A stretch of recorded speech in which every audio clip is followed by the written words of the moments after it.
여러분 혹시 아브라함 링컨이라고 아시는지요?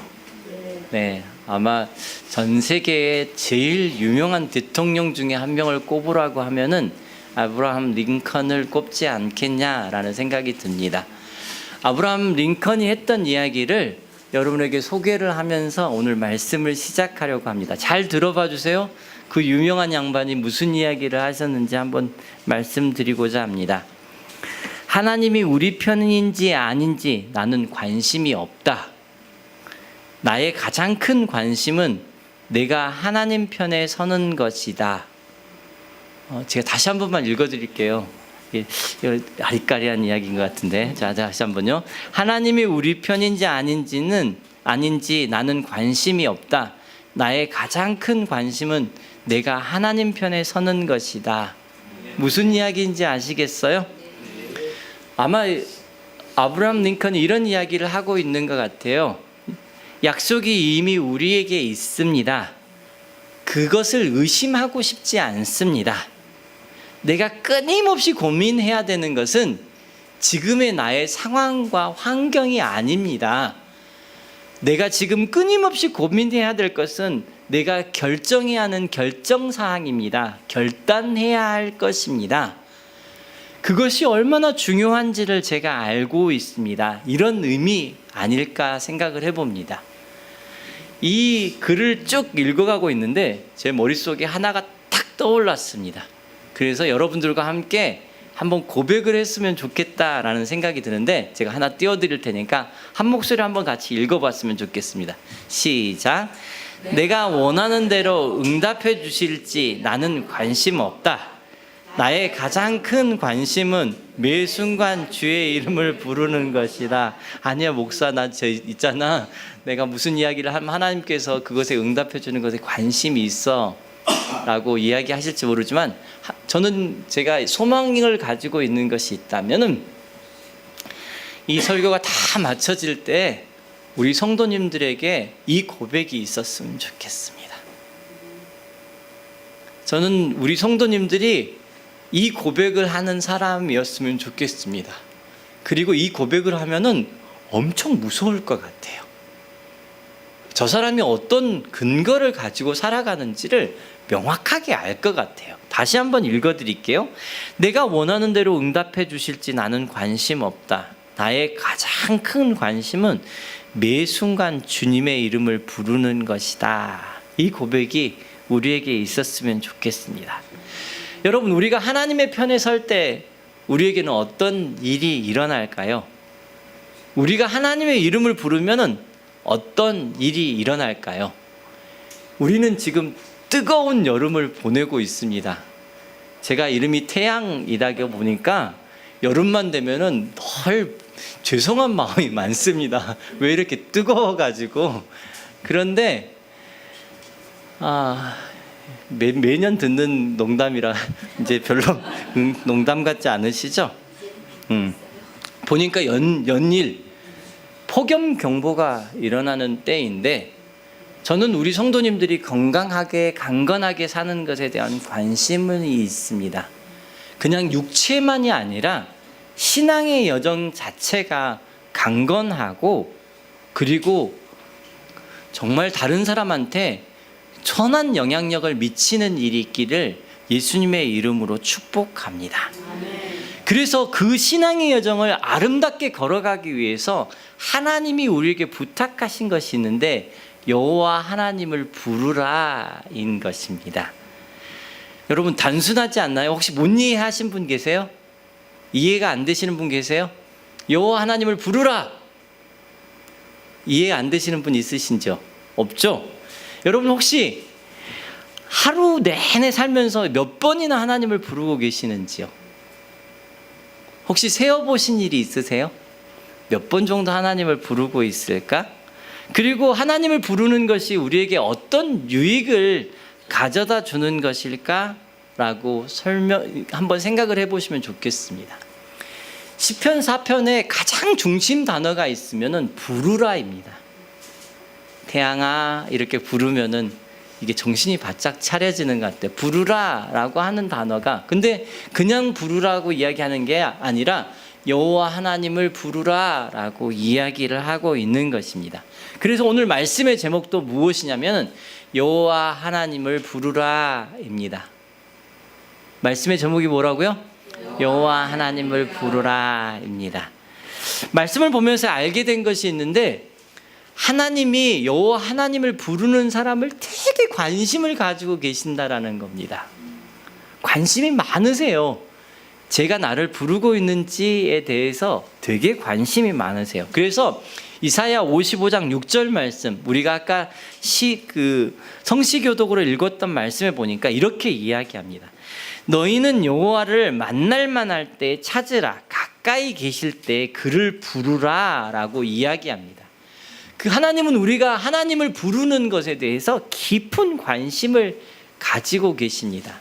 하나님이 가까이 계셔서 나를 부르고 계시는가 보자 라고 말씀하고 계신다 라고 이야기합니다.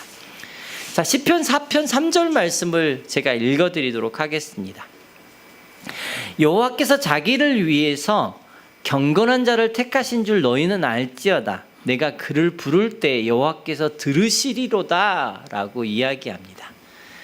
여호와를 부르는 사람과 연결을 하는 사람이 하나 있는데 어떤 사람을 연결을 하고 있냐면은 경건한 사람을 연결을 하고 있습니다.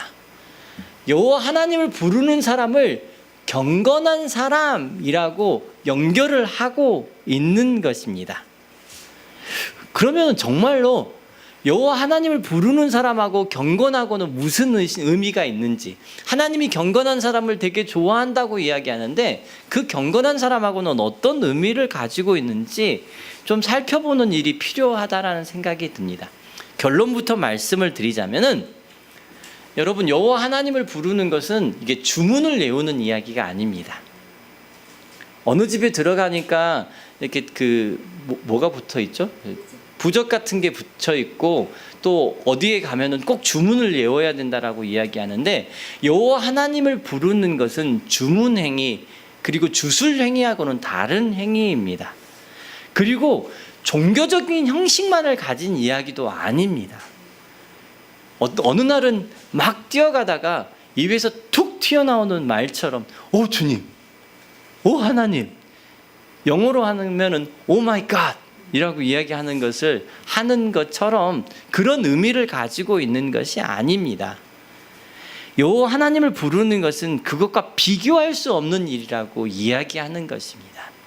사랑하는 성도님들이요, 여호와 하나님을 부르십시오. 그래서 두 가지로 여호와 하나님을 부르는 것이 어떤 것을 우리에게 다르게 해주는가를 여러분 성경을 통해서 여러분에게 알려줄 건데 두 가지를 알려드리려고 합니다. 첫 번째로는 믿음의 사람들은 여호와 하나님을 부를 때 방향이 명확해지는 일이 있는 것 같습니다. 내가 어디로 가야 될지 방향이 명확해지는 일이 있는 것 같아요. 내가 여호와 하나님을 딱 부르는 순간에 나의 삶의 방향을 점검하는 일이 있는 것 같습니다. 자, 시편 4편 1절 말씀을 제가 한번 읽어드리도록 하겠습니다. 내 의의 하나님이여, 내가 부를 때에 응답하소서. 곤란 중에 나를 너그럽게 하셨사오니 내게 은혜를 베푸사 나의 기도를 들으소서. 자, 하나님 앞에 하나님을 부를 때 하나님께서 어떻게 응답하셨는지를 두 가지로 이것에서 이야기를 하는데 첫 번째는 은혜를 베푸시는 것입니다. 그리고 두 번째는 너그럽게 하셨다라고 이야기하시는 겁니다. 자, 사랑하는 성도님들이요, 은혜를 베푸셨다라는 의미가 무엇인지 아세요? 우리가 되게 많이 들었는데 은혜를 베푸셨다라는 의미를 제가 여기서 다시 설명하는 것보다는 넓게 하셨다, 너그럽게 하셨다라고 하는 의미를 설명을 하다가 보면은 은혜를 베푸셨다는 의미가 설명이 될 것 같아요. 그래서 너그럽게 하심이 무엇인지, 곤란 중에 나를 너그럽게 하셨다라고 이야기하는데 그게 무슨 의미인지를 한번 살펴보기를 원합니다. 곤란한 상황을 통해 하나님께서 나를 넉넉하게 하셨다라는 의미일까요? 자, 이 의미를 좀 살펴보기 위해서 성경 전체를 좀 살펴봐야 되는데 성경에 보니까 이 의미를 잘 설명하고 있는 곳이 있어요. 어디서 이 의미를 잘 설명하고 있냐면은 창세기에서 이것을 잘 설명을 하고 있더라고요. 너그럽다라고 하는 단어를 히브리어로, 이 말이 처음 쓰여졌을 때 쓰여진 단어가 그 히브리어거든요. 히브리어로 보니까 뭐라고 쓰여졌냐면은 라하브. 이거 읽으실 수 있으신죠? 이게 히브리어는 이쪽에서부터 읽어가면 안 되십니다. 이쪽에서부터 라하브라고 하는 단어입니다. 이게 너그럽게 하셨다라고 하는 단어의 어근이 되는 이 말입니다. 이게 어디에 나와 있냐면은 창세기 26장 22절 말씀에 나와 있어요. 이 말씀이 되게 중요한 구절입니다. 한번 같이 찾아가 볼까요? 창세기 26장 22절 말씀입니다. 앞에 띄어질 거니까 혹시 성경을 못 찾으신 분이 있으면은 그냥 앞에 보시면 되고, 성경을 찾으실 수 있는 분은 한번 찾아봐 주셨으면 좋겠습니다. 창세기 26장 22절입니다. 되게 중요한 말씀이어서 같이 읽어보았으면 좋겠습니다. 같이 읽겠습니다. 자, 시작. 이삭이 거기서 옮겨 다른 우물을 팠더니 그들이 다투지 아니하였으므로 그 이름을 르호봇이라 하여 이르되, 이제는 여호와께서 우리를 위하여 넓게 하셨으니 이 땅에서 우리가 번성하리로다 하였더라. 바로 우물의 이름이 르호봇이라고 하는 겁니다. 보면은 제가 여기 조그만하게 써놨는데 잘 안 보이는구나. 저기 보면 라하브라고 하는 단어가 다 들어가 있어요. 르호봇이라고 하는, 그러니까 그 이스라엘의 히브리어에 라하브라는 어근이 다 들어가서 르호봇이라고 하는 단어가 나와 있는 것이에요. 그것이 우물의 이름으로 나와 있는 거예요. 곤란 중에 나를 너그럽게 하셨다는 말을 이것보다 잘 설명해 주는 말이 없는 것 같다는 생각이 들어서 이것을 좀 설명을 했으면 좋겠는데, 이삭이라는 사람이 있습니다. 여러분 이삭이라는 사람은 아세요? 이삭이라는 사람이 있는데, 네, 아브라함의 아들인 이삭입니다. 그렇죠. 아브라함이 자기의 아들을 바쳤던 그 사람인데, 이삭이라는 사람이 시간을 지나서 삶을 살아가다가 아버지가 예전에 팠던 우물을 다시 파기 시작을 합니다. 그리고 그 우물의 이름을, 아버지가 그 우물의 이름을 주었던 대로 그대로 부르기를 시작을 합니다. 그런데 그곳에 어떤 일이 일어나냐면 싸움이 일어납니다. 이게 속상하더라고요. 20절에 보니까 26장 20절에 보니까 그 싸움이 일어나는데, 그 싸움을 보기 전에 우리가 전체 배경을 한번 살펴보는 의미에서 18절부터 읽어드리도록 하겠습니다. 자, 보십시오. 18절부터. 그 아버지 아브라함의 때에 팠던 우물을 다시 팠으니 이는 아브라함이 죽은 후에 블레셋 사람이 그 우물들을 메웠음이라. 이삭이 그 우물들의 이름을 그의 아버지가 부르던 이름으로 불렀더라.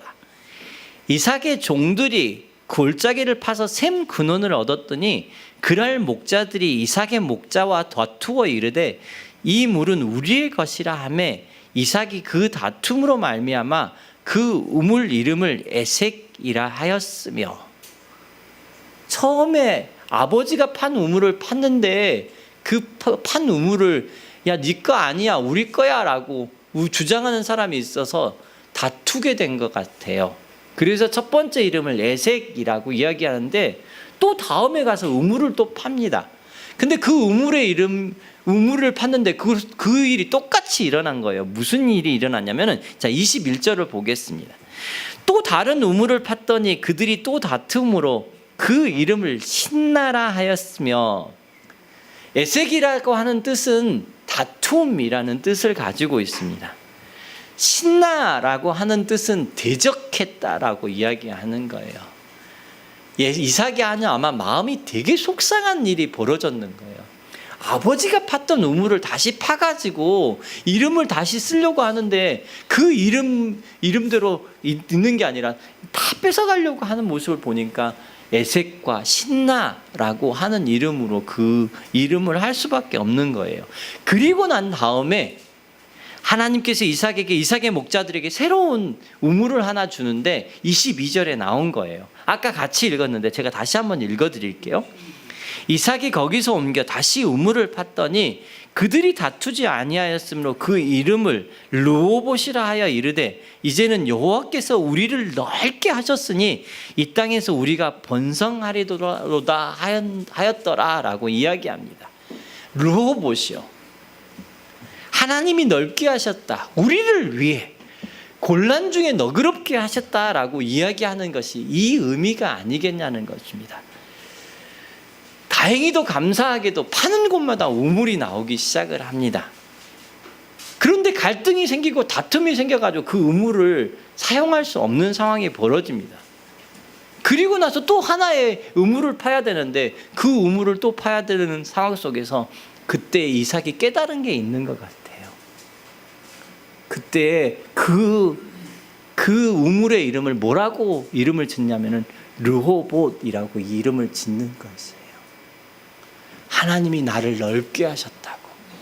하나님이 나의 삶 가운데 함께 계셔서 나를 위해서 일하고 계시는 것을 분명하게 알아서 나는 이것을 르호봇이라고 한다고.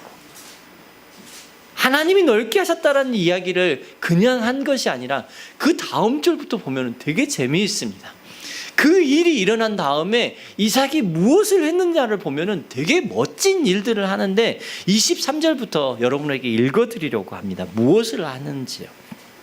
제가 읽어드릴게요.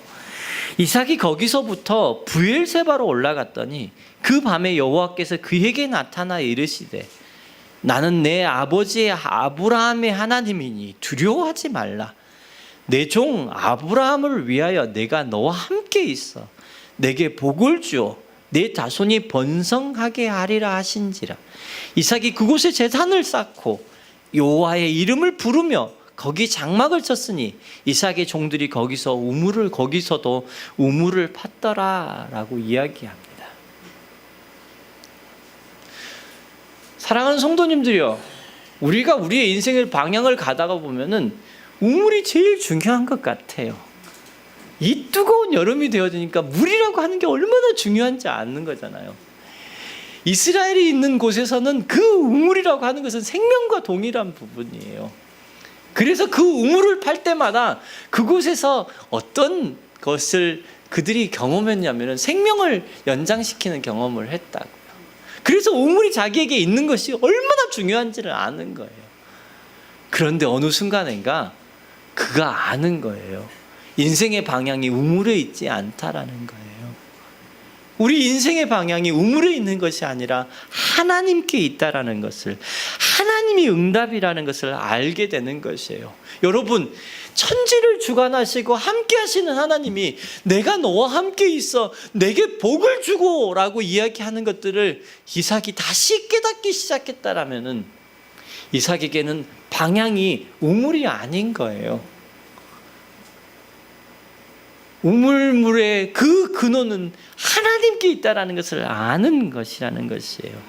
우물이 인생의 방향이 아니라 하나님이 인생의 방향임을 아는 시간입니다.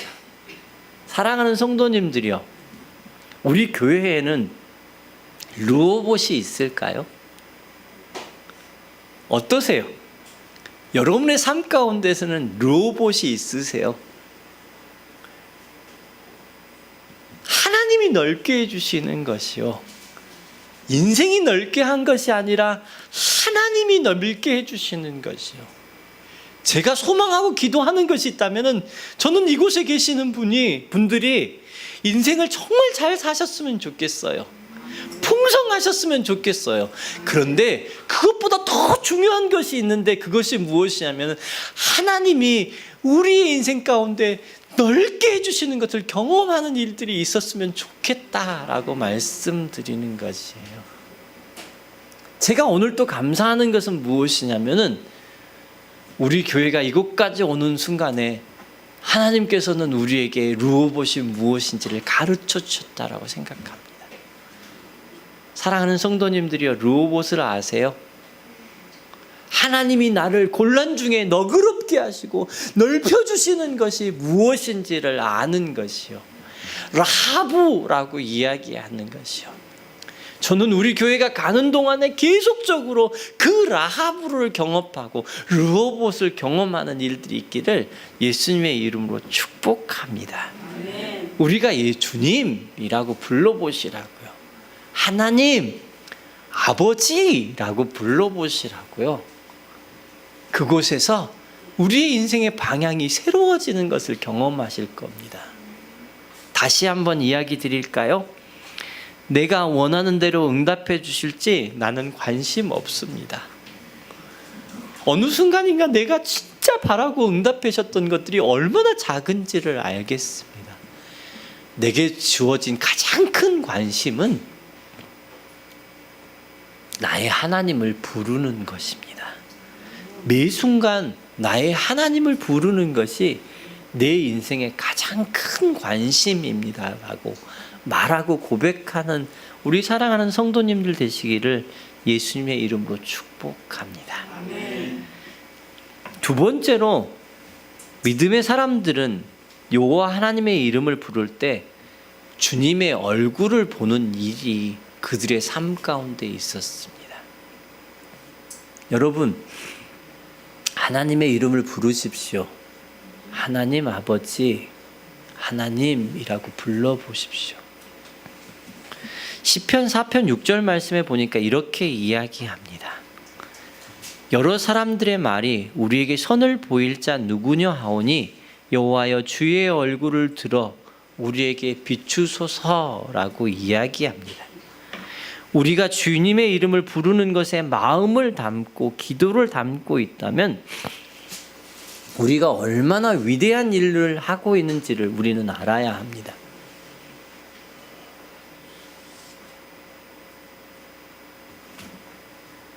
우리가 우리 인생의 길을 살아가고 있는 동안에 하나님이라고 부르면은 우리가 주님의 나라의 문을 여는 행동이 되어지는 것입니다. 하나님 나라의 문을 여는 일들을 우리가 했으면 좋겠어요. 제가 러시아에 있었을 때였습니다. 어느 날 아침에 그냥 하나님 앞에 머물러서 찬양을 하고 있는데 그때 하나님이 저에게 너무 명확하게 가르쳐 준 것이 있었습니다. 그것이 무엇이었냐면은, 태양아, 나는 내가 어디에 있는지 별로 중요하지 않아. 그런데 내가 나를 부를 때, 내가 하나님 앞에 설 때에 무슨 일이 일어나는지 내가 너한테 알려주고 싶은데 너는 지금 하늘의 문을 여는 일을 하고 있는 거야 라고 하나님 가르쳐 주시더라고요. 다음 한 주 한번 실험해 보세요. 하나님 아버지라고 불러보세요. 그곳에서 하늘의 문이 열리는 것을 경험하는 일이 있을 것이라 생각이 듭니다. 다른 사람하고 이야기할 때 여러분이 여러분의 입술에 주님이라고 한번 두어 보시길 바랍니다. 입 밖으로 내지는 마세요. 사람이 미쳤다고 이야기합니다. 한번 생각을 해보시라 막 이야기를 하다가 주님 이야기하면은 미쳤다고 이야기합니다. 그런데 대화를 하다가 마음속에 계속 주님을 떠올리는 거예요. 주님이라고요. 하나님, 이 대화 가운데 제가 무엇을 하기 원하시죠? 묻는 행동이 될 것입니다. 주님, 이 시간에 주님의 나라가 이곳에 임해 있는지 알게 해주세요 라고 기도하면서 주님이라고 불러보는 겁니다. 그리고는 그 시간에 열리는 것이 무엇인지를 아는 것이에요. 여러분, 오늘 읽었던 시편에서는 뭐라고 이야기하는지 아세요? 하나님이 우리에게 주시고 싶으신 것이 있는데 정말 놀라운 것을 주시고 싶으시대요. 자, 한번 보세요. 시편 7절과 8절입니다. 저는 이게 뭔지 아는 인생을 사는 것이요, 진짜 복을 아는 사람들이 되셨으면 좋겠다라는 생각을 하는 것이요. 사랑하는 성도님들이 여러분에게 복이 있을지어다. 근데 진짜 복이 무엇인지 제가 알려드릴까요? 읽어드릴게요. 주께서 내 마음에 두신 기쁨은 그들의 곡식과 새 포도주가 풍성할 때보다 더하니이다. 여러분 아세요? 진짜 막 기쁠 것 같지 않으세요? 곡식이 풍성하고 포도주가 풍성하면은 기쁠 것 같지 않으세요? 그런데 그것보다 더 큰 기쁨이 있다고 이야기하잖아요. 그것뿐만 아니라 내가 평안히 눕고 자기도 하리니 나를 안전하게 살게 하시는 이는 오직 여호와 하나님이시더라라고 이야기하는 그 고백을 하는 것이잖아요. 사랑하는 성도님들이여, 개인의 삶에서 정말 하나님의 이름을 불러보십시오. 그리고 그 이름을 부를 때 우리는 다른 사람한테 우리가 할 수 있는, 선포할 수 있는 진짜 그것을 아는, 기쁨을 아는 사람들이 할 수 있는 기도가 뭔지를 성경이 이야기하고 있는데 제가 한번 읽어드릴게요. 민수기 6장 22절부터요 읽어드리겠습니다. 여호와께서 모세에게 말씀하여 이르시되 아론과 그의 아들들에게 말하여 이르기를 너희는 이스라엘 자손을 위해서 이렇게 축복하여 이르되, 저는 이곳에 계신 한 분 한 분에게 이렇게 축복하여 이르는 일들이 있기를 원합니다. 여호와는 내게 복을 주시고 너를 지키기를 원하며, 여호와는 그의 얼굴을 내게 비추사 은혜 베푸시기를 원하며, 여호와는 그의 얼굴을 내게로 향하여 드사 평강 주시기를 원하노라 할지니라. 아멘. 아멘. 여호와 하나님의 이름을 부르는 것이요, 내가 원하는 대로 그분이 응답해 주실지에는 나는 관심 없어. 나의 가장 큰 관심은 매 순간에 주님의 이름을 부르는 것이야.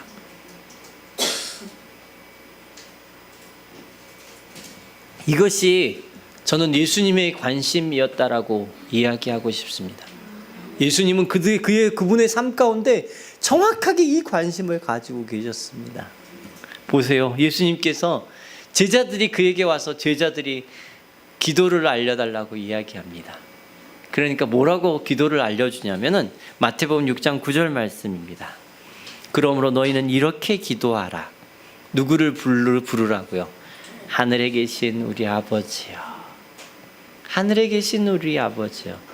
당신의 이름이 거룩히 여김을 받으시오며 라고 이야기하는 겁니다. 이 기도가 하늘의 문을 열게 하는 기도임을 예수님이 알고 계셨습니다. 그렇게 계속 기도하시는 것이 마태복음 6장 10절 말씀에 나와 있습니다. 나라가 임하시오며 뜻이 하늘에서 이루어진 것 같이 땅에서도 이루어지다 라고 이야기합니다. 지난주 나누었던 말씀 혹시 기억하시는지요? 은혜의 보좌 앞에 담대히 나아가게 하시는 것이요. 우리가 하나님의 이름을 부를 때 은혜의 보좌 앞에 담대히 나아가는 것이 무엇인지를 아는 일이요. 하나님의 이름을 함께 부르십시다. 제가 여러분에게 부탁드리는 것이 있다면은 하루에 100번만 불러보세요. 100번만요. 그러니까 주문처럼 하지 마시라고요. 내가 이거 하면은 이게 아니라 진짜 하나님, 내가 하나님 정말 만나보고 싶은데, 그것도 나에게 주신 이 삶 가운데서 하나님을 만나보고 싶은데 하나님 내 삶 가운데 함께 해주세요 라고 아침부터 살아가는 시간 동안에 하나님의 이름을 불러보는 것입니다. 주님을 대면하기 원하는 소망을 가지고 이야기하는 것입니다. 내가 원하는 대로 응답해 주실지 나는 관심 없어. 나의 가장 큰 관심은 매 순간에 주님의 이름을 부르는 것입니다 라고 이야기하는 거예요. 여러분 기억하세요. 우리가 하나님의 이름을 부를 때 우리의 삶 가운데 어떤 일이 일어나는데요? 어떤 일이 일어나죠? 여러분의 인생에 방향이 명확해질 겁니다. 내가 어디를 향해서 달려가는지에 대한 방향이 명확해질 겁니다. 그리고 우리가 하나님의 이름을 부를 때 어떤 일이 일어나는 줄 아세요? 하나님 나라의 문이 우리를 통해서 열릴 것입니다. 다시 기억하실래요? 두 손에 꽉 잡는 것처럼요. 방향이 명확해질 겁니다. 한번 해볼까요? 방향이 명확해집니다. 하늘의 문이 열립니다. 방향이 명확해집니다. 하늘의 문이 열립니다. 여러분의 에브라함 링컨이 했던 말 다시 기억하실 건가요? 나는 하나님이 내 편인지 아닌지 별로 관심 없어. 왜냐하면 난 이미 약속을 가지고 있으니까 하나님 내 편에 계시잖아. 내게 가지고 있는 가장 큰 관심은 내가 하나님의 편에 서는 것이야. 내가 제일 가지고 있는 관심은 하나님이 얼마나 나의 삶 가운데 응답하시느냐에 대한 관심 아니야. 왜냐하면 이미 나는 알잖아. 말씀 가운데 하나님께서 내게 주시겠다고 응답하시겠다고 약속하신 거 아닌 거야. 내가 가지고 있는 관심은 내가 매 순간에 하나님의 이름을 부르는 것이야. 사랑하는 성도님들이여, 우리가 하나님의 이름을 부르면서 이 뜨거운 여름에 진정한 강건함이 무엇인지를 알아가는 우리 한 분 한 분 성도님들 되시기를 예수님의 이름으로 축복합니다.